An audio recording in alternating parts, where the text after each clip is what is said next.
Hi everyone, in today's video we'll go over the different types of pens that are offered for the Cricut Joy, mainly for their sizing. We're going to be discussing this operations section for pen, and click on this little square and it will show you all the pen options offered for the Cricut Joy. First is the extra fine.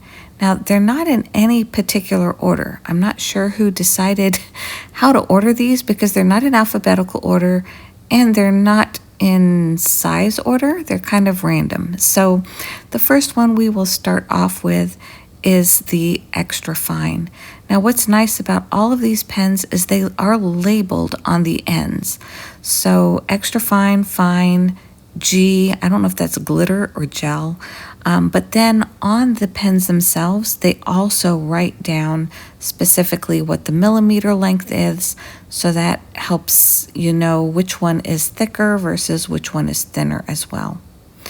So we're going to use this Cricut alphabet, and today we can set a filter specifically for writing. The writing fonts are different because they are designed to write with the pens instead of cutting out the letters that Cricut is traditionally known for. So here you can select specifically writing fonts, and as you can see, there are a ton of them that are available if you're subscribed to Cricut Access like I am. Now, another interesting thing is you can click on these, and depending on the point size of your pen, Cricut will show you on the preview screen exactly how that font is going to look. So that would be the regular cut. This is if I'm writing this font, that's the 0.3. Let's go ahead and click this zoom in button, and you'll see if we zoom in, you'll see multiple lines. This is not going to be a filled in font if I use a 0.3 pen. This is exactly what the font will look like after the pen starts writing. So if I wanted a font that is actually filled in, I would go back up to my pen options and I would pick a thicker pen like this marker, the 1mm marker. And now you can see if I chose that marker with this font, then it would be filled in. So it's really nice. It gives you a preview of what that would look like depending on what size point of pen that you ended up choosing to use. So I'm using a font that is available to everyone if you're wanting to create a sample for yourself under Cricut Alphabet. So I'm choosing this one. All of you should be able to have access to this for free on whatever device you're using. I'm also going to bookmark both of these so that I can reference those in the future. You can pick your favorites and have those set aside. So now again, if we go back to this pen option and we click on our drop-down menu one by one, you'll see the extra fine or 0.3mm comes in 3 colors. Then if I switch over to the 0.4 or the fine point, all of these colors are available in pen, but also in infusible ink. This next is the glitter pen option. So that one is 0.8mm, and those are all of the glitter pens that you can purchase directly for the Cricut Joy. This next one is the 1mm gel pens. Some are more opaque than others, but again, that thickness is 1mm on those.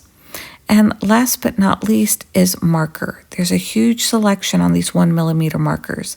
There's metallic, there's also infusible ink, and there's also a new one, I think it was released last year, the watercolor pen options as well. So all of these are available in 1mm widths, and that's what's amazing. You can test and sample all of these on your screen before you even buy the pens to see which one at what thickness you like the most.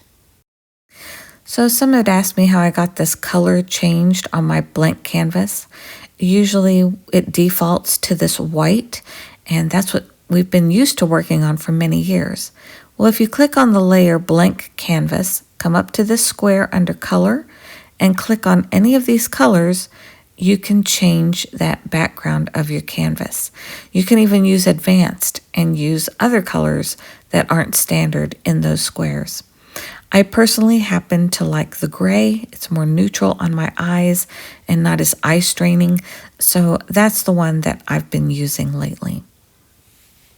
Before we move on, make sure to click the Save button because you never know what Cricut will do when it moves things to the mat. So I clicked Project Saved, then click the Make It button. From here, you'll select what size mat you want. I'm choosing the longer mat, 4.5 by 12 inches. Now you'll notice it rearranged those widths on me. It moved all of my text around and really put them all close together. So we'll cancel out of that and I'll show you how you can keep it spaced the way you want. So say it's all jumbled like this. You can highlight everything and align everything to one direction. I wanted this height, but I want everything to be evenly spaced. So I have the top and the bottom where I want them to be, and then I can click Align, Distribute Vertically, and it automatically distributes those evenly with even spacing. Then I'm going to do one more step, Attach. This is key so that it does not move anything on the mat.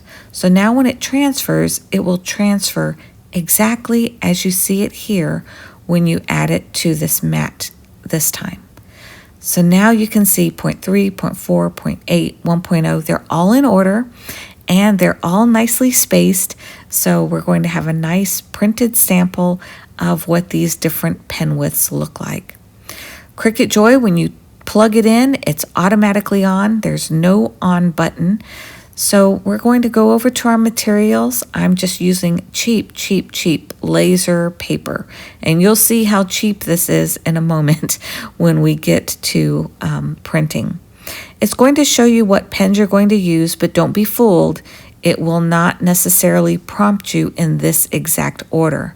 So you'll want to have all of those pens ready to go, but make sure to read the prompts and the cues so that you know exactly which pen to use. Otherwise, you'll have the wrong width pen or wrong color pen for the wrong writing portion that it's going to prompt you for. So we'll show that portion here in a moment. So it's prompting us first for the 0.3 or the extra fine point pen. This one comes in 3 colors. The end of it is labeled as extra fine. It comes in red, black, or blue. I found the best price on Cricut's website. Amazon is probably the highest, and in the big box stores, it's hit or miss. So I'll put some links below, and maybe that can help you out with finding these at a great price. Next, it's prompting me for the 0.4. It does say turquoise, but I did all of these samples in black so that you could see more of a clear distinction between each one. The 0.3 I like for the interior lettering of cards. The 0.4 I like for the exterior of the envelopes. Now here you'll see a big jump. It goes all the way to the 1.0 metallic. So the metallic I have in 3 colors. I think it's gold, silver, and like a bronze. So that's going to be this line way down here. So again, you're going to want to read those prompts because it's going to skip around and not necessarily do them in the order that you think they're going to do it in. So that is the gold metallic marker that is going in on that prompt. And then the next one it's prompting me for is the 1.0. Now with the 1.0 marker, in this example that I'm showing you, I'm using the permanent marker, but there are so many different options they have with the 1.0. It's probably about their largest variety, or this medium tip. They have, the infusible inks, the watercolor inks, all of those inks available in this size that you can do so many things with. So this one bled through. I'll show you that in a moment. But then this is my all-time favorite, the 0.8, especially 0.8 gel pens. They are my absolute favorite. I do happen to have a black glitter gel pen, so that's the one I'm going to demo today. But my favorite way to use these gel pens is to use, say, a black envelope and then do like a bright pink or a silver or gold address, name and address, especially for invitations. It's just stunning. That's my favorite way to use that one. So as you can see here, the permanent marker did bleed through my cheap paper, but at least this gives you an idea of what those thicknesses look like once as they are printed out. So I recommend once as you get your pens, go ahead and have a sample like this so you can reference it and you know what those pens look like until you get more and more familiar with using them over time. Now in another video, I'll show you other brands that you can use without an adapter in your Cricut Joy. If you found this video helpful, please give it a thumbs up and I'll see you next time.